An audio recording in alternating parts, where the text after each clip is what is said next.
Sir आपसे सुनिए मेरी बात, रात को 12-12 बजे तक हम बैठ के और आपका कोरम पूरा करते हैं और आप 3 मिनट 5 मिनट 8 मिनट आप चलिए बोलिए। और जो लोग इस आंदोलन से सीधे जुड़े हुए हैं, जो जंतर मंतर भी गए, खाली रील बनाने के लिए नहीं आए थे हम इसके अंदर, जंतर मंतर पे थे, यहाँ पे थे, वहाँ पे थे, सब जगह तमाम जगह लड़ाई लड़ी। तो आपको कम से कम जो नौजवान नेता सड़क से लेकर सदन तक लड़ता है उसको टाइम देना चाहिए। आपसे हम उम्मीद करते हैं कि आप एक दिन के मुख्यमंत्री रहे थे, तब आपने अच्छी व्यवस्था कराई उत्तर प्रदेश में। सर वो मूवी आई थी ना, नायक मूवी, अरे आप नायक मूवी जो आप पे मत बनी थी। हाँ सर, आप बोले तो आप चालू करना है साहब, आप पहले डिस्टर्ब कर देते। सबसे पहले मैं धन्यवाद दूंगा आपको सर। ये लोक परीक्षा संशोधन विधेयक 2026 की जो चर्चा हो रही है, पूरा देश स्तब्ध था जब नीट का पेपर दूसरी साल लगातार लीक हुआ। और मैं सबसे पहले मेरे उन 20 छोटे भाइयों को बहनों को श्रद्धांजलि अर्पित करूंगा जिन्होंने नीट पेपर लीक की वजह से आत्महत्या की।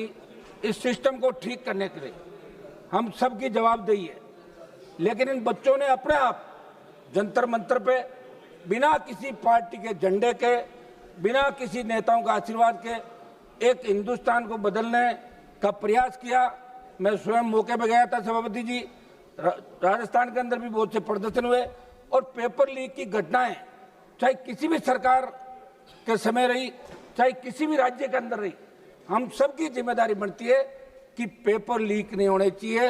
आजाद भारत के अंदर जो बच्चा 10th 12th और कॉलेज की डिग्री लेता है, मैं यूनिवर्सिटी का अध्यक्ष रहा हूँ सभापति जी, बच्चे जब पढ़ते हैं उनको पूछो आप क्या पढ़ोगे, कहता डॉक्टर, इंजीनियर, IAS, RS, जो भी किसी स्टेट की सर्विस होती है। लेकिन दुर्भाग्य से उन बच्चों को पेपर लीक की घटनाओं का सामना करना पड़ रहा है। मैं उस प्रांत से आता हूं जहां सबसे ज्यादा पेपर लीक की घटनाएं राजस्थान के अंदर हो रही है, चाहे कांग्रेस की सरकार रही, उससे पहले चाहे बीजेपी की सरकार रही और अब चाहे सरकार रही।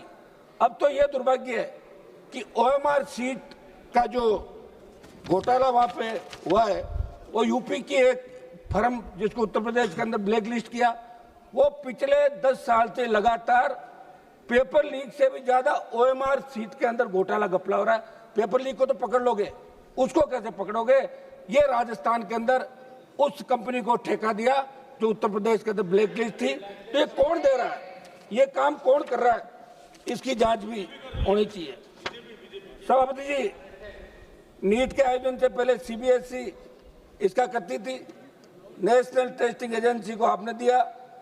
इनके अधिकतर जो काम